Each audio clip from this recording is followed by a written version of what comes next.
രാധികേ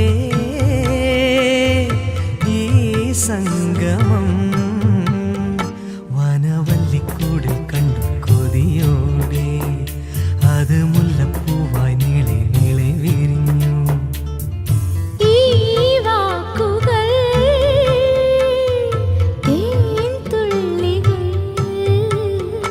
നീലത്തിൻ്റെ ബിംബം തൂകും അമൃതായി ഇന്ദ്രനീലരാഗച്ചെപ്പുകളിൽ നിറഞ്ഞു. യദുവലകം ഭോജി മുരളിയിലൂതാം ഞാൻ, യമുനയിലോളം പോ സിരകളിലാടാം ഞാൻ. സുരഭില